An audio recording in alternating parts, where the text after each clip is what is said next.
সিরাজ মার্কেটের রেস্টুরেন্টে আগুন, ফায়ার সার্ভিসের 1 ঘন্টার চেষ্টায় নিয়ন্ত্রণে। নিরাপদে নামানো হয় 100 কয়েকজনকে। এখনো পর্যাপ্ত পরিমাণে মানুষ আছে, বিশেষ করে ছাদের উপরে যত মানুষগুলো ছিল সবগুলো ছাদের উপর চলে গেছে মানুষ। এটা রেসিডেন্সিয়ালের উপর যারা আছে তারাও উপরে, কারণ রেসিডেন্সিয়ালের এক্সিটে শোরুম করা, রেসিডেন্সিয়ালের এক্সিট নাই, এটা বন্ধ। কিছুক্ষণের মধ্যে ঢাকার উদ্দেশ্যে লন্ডন ছাড়বেন খালেদা জিয়া। অভ্যর্থনা জানাতে প্রস্তুত বিএনপি নেতাকর্মীরা, সতর্ক প্রশাসন। তার উপস্থিতি বাংলাদেশের ভবিষ্যৎ গণতান্ত্রিক উত্তরণে আমাদের জন্য শক্তি, সাহস এবং নির্দেশনা অবশ্যই তিনি দেবেন। প্রাথমিক স্বাস্থ্যসেবাকে সংবিধানে মৌলিক অধিকার স্বীকৃতির সুপারিশ সংস্কার কমিশনের, বাজেটের 15% বরাদ্দের প্রস্তাব। শাপলা গণহত্যার বিশেষ ট্রাইব্যুনাল করে বিচার দাবি হেফাজতের। নিহত 93 জনের প্রাথমিক তালিকা প্রকাশ, বিভিন্ন কর্মসূচি। এবার দিনের ভোট রাতে হওয়ার সুযোগ নেই বললেন সিইসি। সুষ্ঠু ও নিরপেক্ষ করার প্রত্যয়, জড়াবে না কোনো রাজনৈতিক বিতর্কে।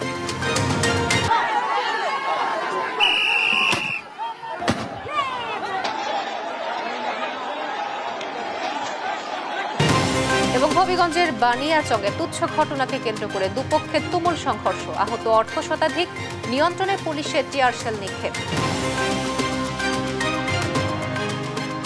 সংবাদ রাতে দেখছিলেন শিরোনাম, সঙ্গে আছি আমি তোয়া আফরোজ। এবার জানাবো বিস্তারিত।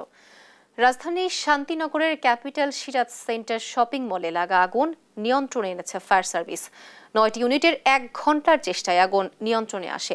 এই ঘটনায় কোনো হতাহতের ঘটনা ঘটেনি। প্রত্যক্ষদর্শী ও ফায়ার সার্ভিস জানায়, সোমবার সন্ধ্যা 6:45টায় সিরাজ সেন্টার শপিং মলের একটি রেস্টুরেন্টে আগুন লাগে। মুহূর্তেই আগুন ছড়িয়ে পড়ে। খবর পেয়ে আগুন নিয়ন্ত্রণে ঘটনাস্থলে যোগ দেয় ফায়ার সার্ভিসের 9টি ইউনিট। তাদের প্রায় 1 ঘন্টার চেষ্টায় নিয়ন্ত্রণে আসে আগুন। এ ঘটনায় ভবনটি ছাদ ও বিভিন্ন ফ্লোর থেকে 100 জনকে জীবিত উদ্ধার করে দমকল বাহিনী। তবে আগুনের ঘটনায় ঠিক কী পরিমাণ ক্ষয়ক্ষতি হয়েছে তা জানা যায়নি। এর আগে 2024 সালে বেইলি রোডের গ্রিন কোজি ভবনে লাগা ভয়াবহ আগুনে প্রাণ যায় 46 জনের। বেসমেন্ট ছিল, বেসমেন্টের ওইখান থেকে ব্যানার ছিল এখানে অ্যাডভার্টাইজমেন্টের জন্য, ওইখান থেকে আপনার মূলত আগুনের সূত্রপাত। ওইখানে মার্কেটের ট্রান্সমিটার ছিল, এভরিথিং ওইখানে, ওইটাতে আপনার যে কাগজপত্রগুলো ছিল ওইটা থেকে আগুন সূত্রপাত হয়েছে। দেন আপনার ধোঁয়ায় আচ্ছন্ন হয়ে পুরো এলাকা মানে ছায়া যায়। তারপর এখানে যে যথেষ্ট মানুষ ছিল, যারা রেসিডেন্সিয়াল বাসা বাড়ি, তারা অর্ধেকের মতো সবাই উপরে ছাদে থেকে হাত নাড়া দিচ্ছে। কিছুক্ষণের মধ্যে লন্ডনের হিথ্রো বিমানবন্দর থেকে দেশের উদ্দেশ্যে রওনা হবেন বিএনপি চেয়ারপারসন বেগম খালেদা জিয়া। ঘণ্টাখানেক আগে তারেক রহমানের লন্ডনের বাসা থেকে হিথ্রো বিমানবন্দরে পৌঁছান তিনি। লন্ডনে উন্নত চিকিৎসা শেষে প্রায় 4 মাস পর সোমবার দেশের পথে যাত্রা করবেন বিএনপি চেয়ারপারসন ও সাবেক প্রধানমন্ত্রী বেগম খালেদা জিয়া।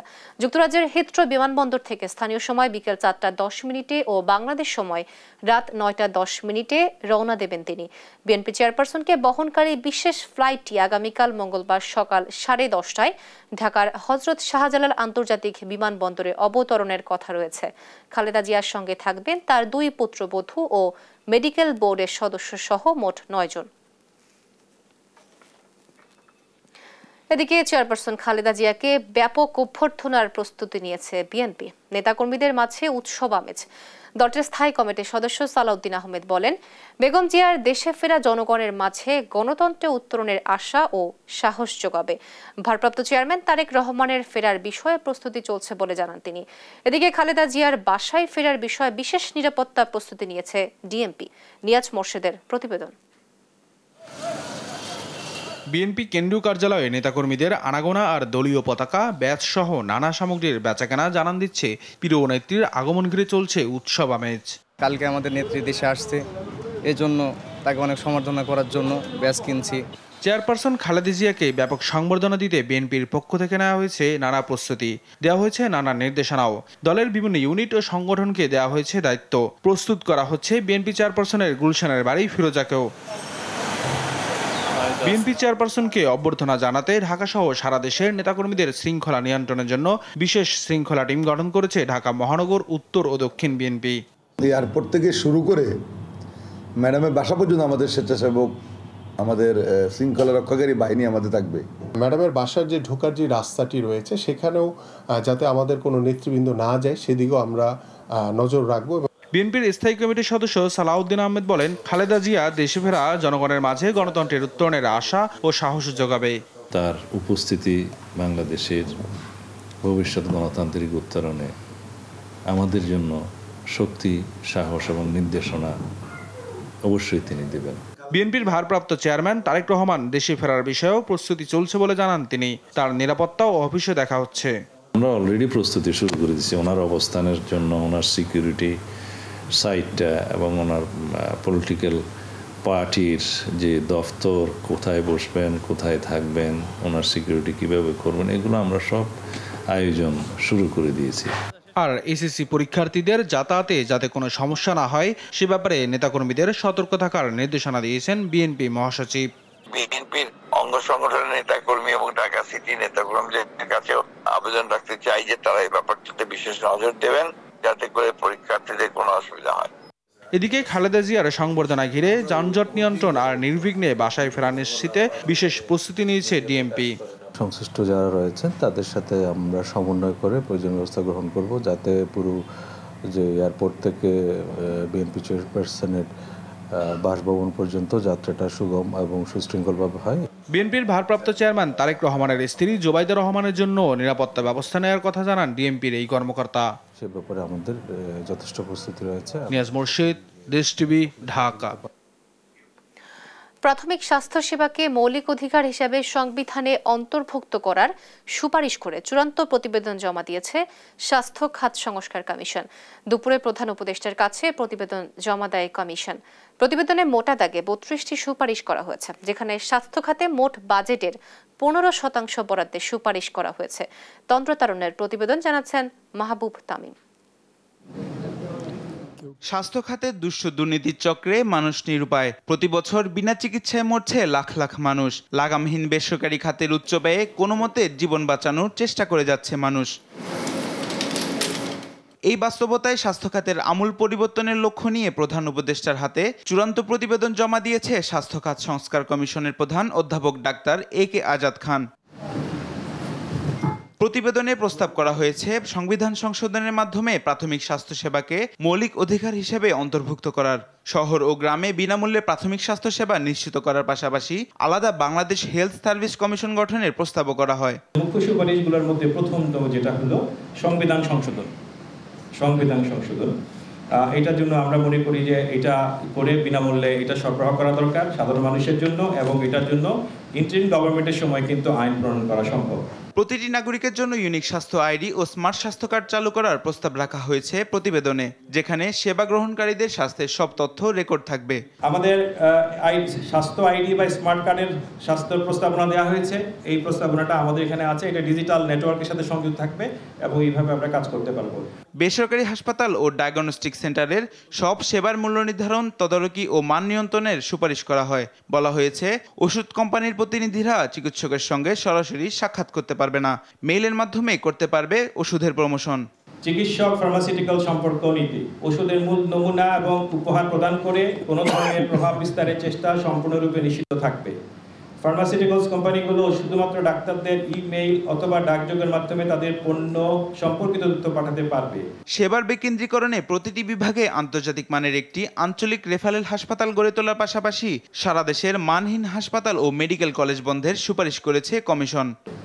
আমরা দেখেছি যে বাংলাদেশে অসংখ্য মেডিকেল কলেজ হয়েছে, কোনোটার মান আছে, কোনোটার মান নাই, এবং এটা ওয়ার্ল্ড ফেডারেশন অফ মেডিকেল এডুকেশনের মানদণ্ড অনুযায়ী পুনর্গঠন, আসন সংখ্যা পুনর্বিন্যাস, মানহীন প্রতিষ্ঠান বন্ধ করে দেওয়া করে এবং আন্তর্জাতিক মানে নিয়ে যেতে হবে। অত্যাবশ্যকীয় ওষুধের তালিকা সংস্কার, জাতীয় নারী স্বাস্থ্য ইনস্টিটিউট প্রতিষ্ঠা সহ যাবতীয় সুপারিশ বাস্তবায়নে অন্তত 2 বছর সময় লাগবে বলে জানিয়েছে সংস্কার কমিশন। মাহবুব তামিম, দেশ টিভি, ঢাকা। 2013 সালের 5 মে শাপলা চত্বরে নিহত 93 জনের প্রাথমিক তালিকা প্রকাশ করেছে হেফাজতে ইসলাম। সংগঠনটির কেন্দ্রীয় সহকারী মহাসচিব মুফতি হাসান জামিলের দাবি, রাষ্ট্রীয় বিভিন্ন সংস্থা ও আইন শৃঙ্খলা বাহিনীর চাপের কারণেই এতদিন তালিকা প্রকাশ করা যায়নি। নির্মম এ হত্যাকাণ্ডের বিচারে ট্রাইব্যুনাল গঠনের দাবি তাদের। সাইফুল রিপনের প্রতিবেদন। ইসলাম ধর্ম অবমাননা বন্ধ এবং আওয়ামী লীগ সরকারের নারী নীতি বাতিল করা সহ ১৩ দফা দাবিতে ২০১৩ সালের ৫ মে রাজধানীর শাপলা চত্বরে অবস্থান নেয় হেফাজতে ইসলাম বাংলাদেশ। লাখো কওমি আলেম ছাত্র ও সাধারণ মুসল্লি অংশ নেন সেই মহাসমাবেশে। রাত গভীর হলে তাদের সরিয়ে দিতে আইনশৃঙ্খলা বাহিনী অপারেশনের নামে শুরু করে গুলিবর্ষণ, ব্যবহার করে সাউন্ড গ্রেনেড, টিয়ার সেল। সেই অভিযানে নিহতের সংখ্যা নিয়ে এখনও রয়েছে ধোঁয়াশা। মরদেহ গুম করে নিহতের সংখ্যা কম দেখানোর অভিযোগ রয়েছে তৎকালীন আওয়ামী লীগ সরকারের বিরুদ্ধে। গণ অভ্যুত্থান পরবর্তী নতুন প্রেক্ষাপটে ঘটনার ১২ বছর পর অবশেষে শাপলা চত্বরে অভিযানে নিহত ৯৩ জনের নামের তালিকা প্রকাশ করেছে হেফাজতে ইসলাম। ধর্মীয় বোধ কথাটাই বলে, যখন যেখানে কোনো অন্যায় অত্যাচার হয়, জুলুম হয়, তার বিচারটা হওয়া উচিত। যদি বিচারটা না হয়, দুনিয়ার ক্ষেত্রে তার বিশৃঙ্খলা হয়। মানবতাবোধ এইটাই বলে, যখন কারোর প্রতি কোনো জুলুম করা হয়, সেই জুলুমের বিচার হওয়া উচিত। একটা রাষ্ট্রীয় অবকাঠামো ঠিক রাখার জন্য এইটাই বলতে হয়। তালিকা প্রকাশে দীর্ঘসূত্রিতা কেন, জানালেন হেফাজতে ইসলামের সহকারী মহাসচিব মুফতি হাসান জামিল। যাদের লাশ গুম হয়েছে ওই পরিবারকে কথা বলতে দেওয়া হয় নাই, তাইলে আমরা কি করে জানবো যে এই সংখ্যাটা কত? কারণ এখানে লাশ গুমের ব্যাপার আছে, এখানে যারা গুম করে নাই কিন্তু লাশ পরিবার নেওয়ার পর পরিবারকে বলতে দেওয়া হয় নাই। যে পতিত সরকার, তারা থাকা অবস্থায় পরিবার মুখ খুলে নাই, এখন মুখ খুলতে শুরু করেছে। এজন্য আমাদের এখন সংখ্যাটা বের করা সহজ হচ্ছে। শাপলা চত্বর হত্যাকাণ্ড সহ বিগত আওয়ামী লীগ সরকারের সময় চালানো সব গণহত্যার বিচারে ট্রাইব্যুনাল করার দাবি জানান তিনি। সমস্ত গণহত্যা, বিডিআর গণহত্যা, ২৪ জুলাই আগস্ট বিপ্লবের গণহত্যা সহ যত গণহত্যার যেমন বিচারের ট্রাইব্যুনাল তারা করেছে, শাপলার গণহত্যার জন্য তারা একটা বিশেষ ট্রাইব্যুনাল করে এই গণহত্যার পেছনে যারা ছিল সর্বোচ্চ শাস্তির ব্যবস্থা বর্তমান সরকার করবে, এটা আমরা আশা করি তাদের কাছে। নিহতের এই প্রাথমিক তালিকা থেকে কেউ বাদ পড়েছে কিনা তা যাচাই বাছাই করছে হেফাজতে ইসলাম। বলছে নিহতের সংখ্যা আরো বাড়তে পারে। এখনো অনেকে মুখ খুলছে না, হয়তো সংখ্যাটা পরবর্তীতে আরো বাড়তেও পারে। সাইফুল রিপন, দেশ টিভি, ঢাকা। এবার আর দিনের ভোট রাতে হওয়ার কোনো সুযোগ নেই বলে আশ্বস্ত করেছেন প্রধান নির্বাচন কমিশনার AMM নাসির উদ্দিন। বলেন, একটি অবাধ, সুষ্ঠু, নিরপেক্ষ নির্বাচন করতে প্রতিজ্ঞাবদ্ধ ইসি। সহকর্মী ইলিয়াস আহমেদের তথ্য ছবিতে জানাচ্ছেন আপন আপু। সোমবার সকালে ভোটার তালিকা হালনাগাদ ও ত্রয়োদশ জাতীয় সংসদ নির্বাচন উপলক্ষে ময়মনসিংহ অঞ্চলের নির্বাচন কর্মকর্তাদের সঙ্গে মতবিনিময় করেন AMM নাসির উদ্দিন।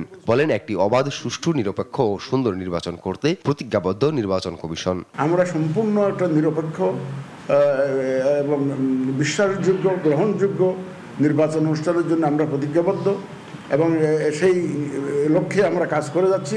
কোনো ধরনের কোনো চাপের কাছে আমরা মাথা নোয়াবো না ইনশাআল্লাহ। সিইসি বলেন, প্রধান উপদেষ্টার চাওয়া অনুযায়ী ঈদের মতো উৎসবমুখর হবে নির্বাচন। শান্তিপূর্ণ পরিবেশে পছন্দের প্রার্থীকে ভোট দিতে পারবে মানুষ। এবার আর দিনের ভোট রাতে হওয়ার কোনো সুযোগ নেই বলেও জানান তিনি। দিনের ভোট রাতে হওয়ার আর সুযোগ নাই,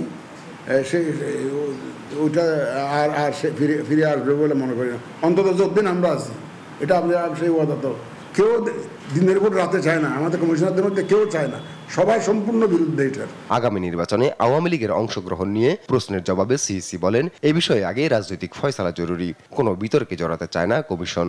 এই যে একটা বিশেষ দল নিয়ে যে কথাবার্তা হয়, এটা রাজনৈতিকভাবে আগে ফয়সালা হোক, আমরা সব ফয়সালা হয়ে আইন কানুন চেঞ্জ হলে যদি পরিবর্তন হয় তখন আমরা সেই ব্যবস্থা নেব, কিন্তু আমরা এইটাতে আমরা ইনভলভ হতে চাই না। যেখানে রাজনৈতিকভাবে বিতর্ক চলে সেখানে আমরা জড়িত হতে চাই না। আমরা অত্যন্ত সযত্নে রাজনীতি পরিহার করে এগিয়ে যাওয়ার চেষ্টা করছি। সভায় ময়মনসিংহ অঞ্চলের সব পর্যায়ের নির্বাচন কর্মকর্তারা অংশ নেন। নিউজ ডেস্ক, দেশ টিভি। হবিগঞ্জের বানিয়াচংয়ে তুচ্ছ ঘটনাকে কেন্দ্র করে প্রায় ৩ ঘণ্টাব্যাপী সংঘর্ষের ঘটনা ঘটেছে। এতে উভয় পক্ষের অর্ধশতাধিক লোক আহত হন। সকাল থেকে দুপুর ১:৩০ পর্যন্ত উপজেলার উত্তর সাঙ্গর গ্রামে ঘটনা ঘটে, যেটা বিদ্ধ অবস্থায় গুরুতর ১৫ জনকে সিলেট ও ঢাকায় পাঠানো হয়েছে। পরিস্থিতি নিয়ন্ত্রণে ২ রাউন্ড টিয়ার শেল নিক্ষেপ করে পুলিশ। পুলিশ জানায়, এলাকায় আধিপত্য বিস্তারকে কেন্দ্র করে উত্তর সাঙ্গর গ্রামের আলাউদ্দিন মেম্বার ও নুরুল হুদার মধ্যে দীর্ঘদিন ধরে বিরোধ চলছিল।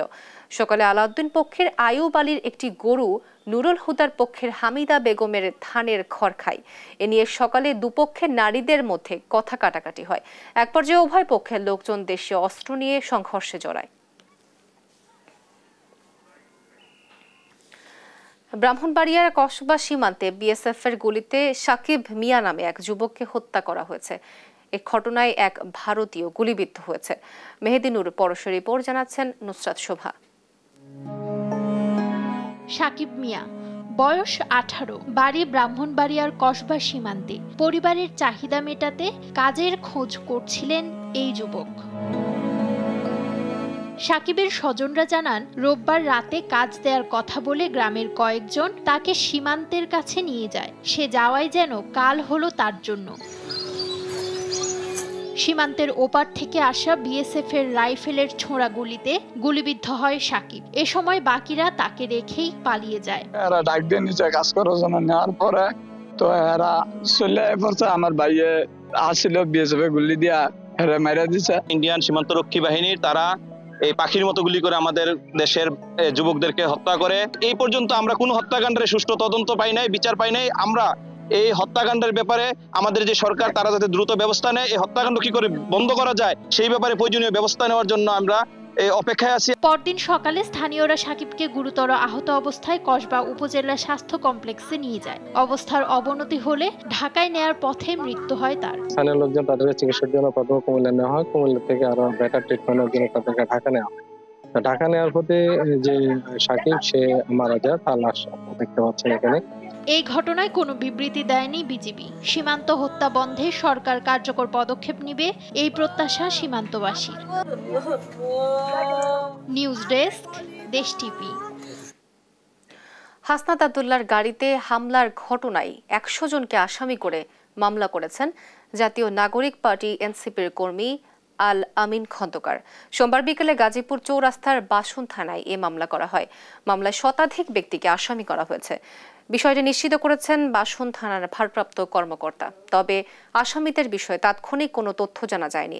তবে ওই ঘটনার পর থেকেই পুলিশের একাধিক দল হামলাকারীদের চিহ্নিত করে গ্রেফতার করতে অভিযান পরিচালনা করছে।